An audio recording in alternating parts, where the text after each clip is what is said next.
Legal. Olha, gente, inclusive nós vamos falar um pouquinho sobre a questão do tráfico de drogas, porque o desmatamento na Amazônia caiu um pouquinho. O ano passado tínhamos desmatado 660 quilômetros, então a boa notícia é que agora só 550 quilômetros é que foram desmatados. Agora, para você, 550 quilômetros, veja só, para você combater efetivamente o desmatamento da Amazônia, é preciso enfrentar de cara, de frente, as organizações criminosas que praticam narcotráfico dentro da Amazônia, da floresta amazônica, as organizações criminosas que praticam tráfico de madeira, as milícias paramilitares que invadem nosso território, as queimadas propositais que são feitas. Não se resolve isso com discurso e viagem para a Europa, é com ação. A Constituição Federal, no artigo 243, permite a desapropriação para fins de reforma agrária de áreas destinadas, urbanas ou rurais, destinadas ao tráfico de drogas. E nós temos agora um importante projeto. A Comissão de Segurança Pública aprovou nesta semana um projeto que estabelece hipóteses de não restituição de bens ao acusado por tráfico de drogas, no caso de extinção da punibilidade ou de nulidade de processos, quando, abre aspas, não houver elementos probatórios independentes das provas ilícitas. A proposta do senador Sérgio Moro foi aprovada com emenda do relator senador Alessandro Vieira, pela qual, no caso de nulidade do processo, a não devolução dos bens apreendidos vai depender da volta da ação penal ou da apresentação de uma nova denúncia contra o acusado. Já nos casos de extinção de punibilidade, os bens e valores apreendidos ou sequestrados não serão restituídos, se ficar provados que são provenientes de crimes, devendo o perdimento dos bens ser declarado na sentença judicial.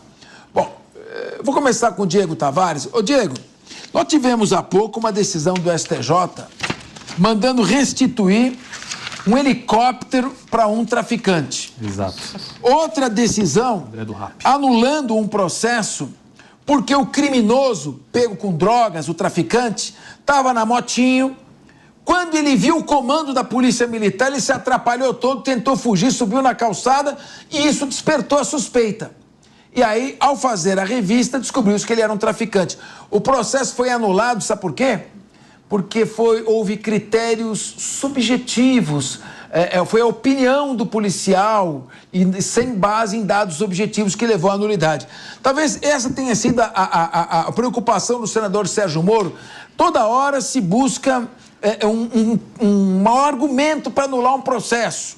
Cada hora é uma coisa, eu não anula aqui, anula lá.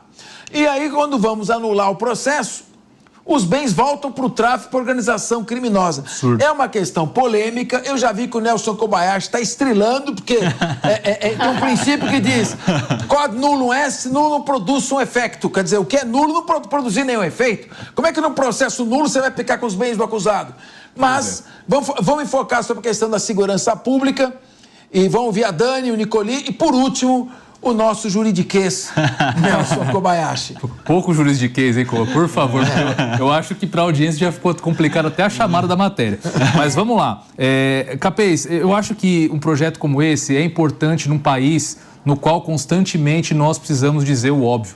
Você noticiou aqui agora há pouco que o STF está criando critérios aí a respeito da fundamentação das quebras de sigilo telefônico, telemático, coisa que não precisava de nada, era só ler a Constituição, onde está ali resguardado o direito à intimidade à vida privada, a necessidade de fundamentação das decisões judiciais. Então a gente não precisaria de uma lei para dizer isso tão claramente, assim como é esse caso.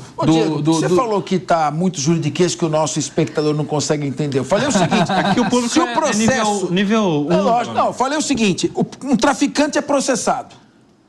Aí ele é condenado, primeira, segunda instância, aí chega nos tribunais superiores, por exemplo, o processo é anulado.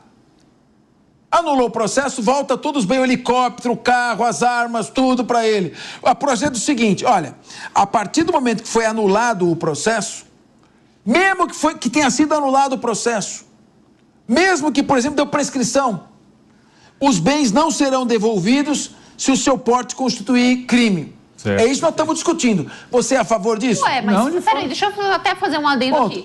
Se não constitui crime, não é? Como é que acontece isso? Ora, se foi anulado, isso quer dizer que não houve crime? Não, boa pergunta. Vamos explicar. O sujeito, por exemplo, foi pego com uma Kombi recheada de cocaína. Tá. Ele usa lá a van não para transportar passageiro. Tá. Não que isso aconteça, né? Claro. Então ele usa a van não para transportar passageiro, mas transporta droga para lá e para cá. Para a Kombi dele, tá lotada de cocaína, prisão. Muito bem. Foi anulada a Kombi, não podia ter sido parada, a polícia suspeitou sem justificar por que a suspeição. Vamos anular. Anulou o processo. O Moro está dizendo o seguinte, o projeto dele. A Kombi, você ter uma Kombi não é crime. A posse da Kombi em si não é crime. O que é crime é você usar a Kombi para tráfico. Como o processo foi anulado e ter uma Kombi não é crime, devolve a Kombi para o traficante. O Moro está falando, não.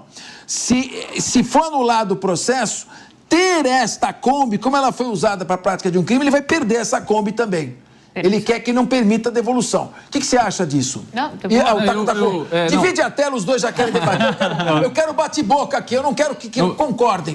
Aqui essa mesa tem que ser a mesa da discórdia, não da concordância. Eu gostei do teu exemplo, viu, Capês? Porque eu estava realmente pensando no caso dos bens do André do Rap, que foram devolvidos. Assim, um notório traficante, evidentemente um líder. Mas se aplica ele também, viu? Pela aspas, se aplica também. Porque quando não houver elementos probatórios, independentes das provas ilícitas. Tem esse detalhe. Então, perfeitamente. Não, Nelson já me complicou, tu não entendi nada. Depois você fala, Nelson. Tá. Eu não entendi nada. Aí que eu digo, imagina como fica a Daniela, imagina como fica a nossa audiência nesse debate político. Não vem com aula de direito aqui. Não, eu tô lendo a aspas. Você é muito técnico aqui, meu amigo. Quero saber o seguinte. Tá certo o Moro de tirar o carro do traficante, a terra do traficante, o arado que o traficante usa.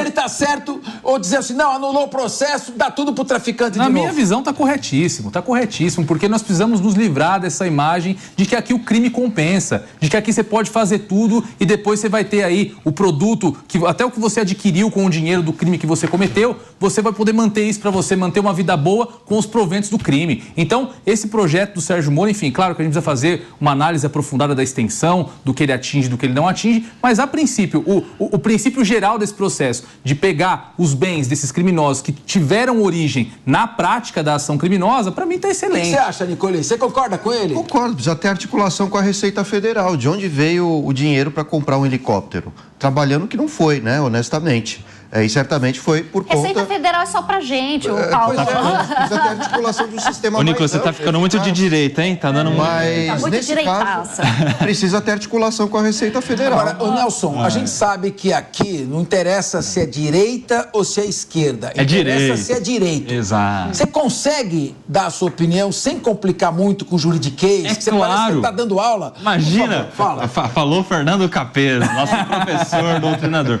Vamos lá, Capês. É assim, depois o Moro não quer ser criticado, né? Mas parte de um juiz, um técnico, uma ideia de que apreende bens mesmo sem condenação criminal.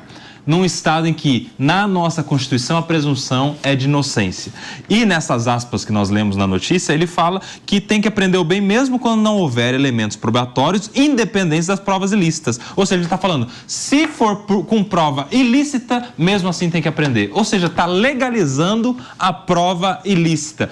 O exemplo do André do Rap é um exemplo que causa indignação geral, porque é um traficante reconhecidíssimo, condenado, tem inclusive cargos de alta patente na organização criminosa, mas no caso dele se acredita só que a polícia, diante de um helicóptero que só pode ter vindo do crime, vai lá e apreende o helicóptero sem mandado de busca. Mas, ô Nelson, é o seguinte... Não, do básico que você tem que, para aprender algo, ter uma ordem judicial de ter um mandado de busca, vai lá e apreende ilegalmente. Ou seja, o problema não está na nossa legislação. A legislação está aí para ser aplicada. Só precisa seguir a risca. Se for para prender algo, que prenda com mandado de busca e apreensão para não se tornar uma prova ilícita. Eu acho que é válido. Eu acho que é válido porque ele está colocando dentro do sistema legal parâmetros. Porque, ora, desculpa, Nelson, mas até você cumprir todas essas fases que existem atualmente, o traficante já está lá na Tailândia, entendeu? Já fez todo... Então, eu acho, sim, que nós precisamos rever... rapidíssimo quando quer. Não é rapidíssimo. Não.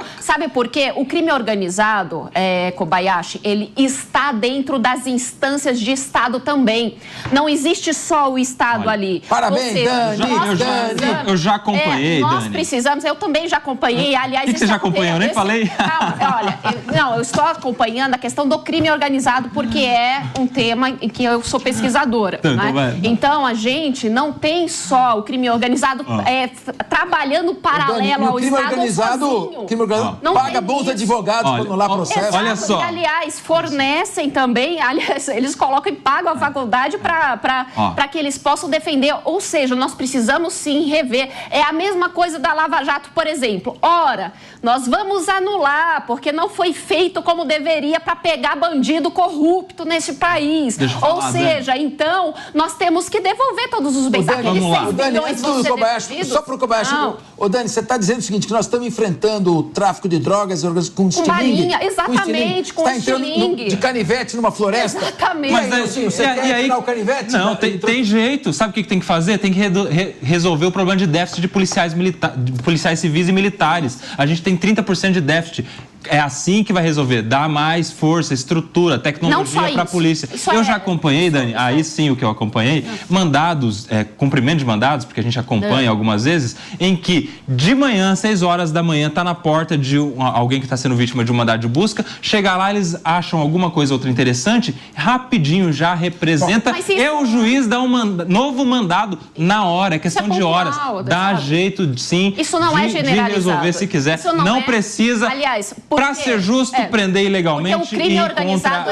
Mas, Nelson, mas peraí, mas... Nós precisamos rever, sim, esses métodos, porque os métodos atuais, é como o Capês falou, é um estilingue. Você quer simplesmente acabar com o crime organizado, que não é só tráfico de drogas, tráfico de pessoas, tráfico de crianças, tráfico de órgãos, tráfico de armas. Hoje o tráfico de seres humanos passou, tráfico de drogas, tráfico de seres humanos para venda de órgãos e exploração sexual.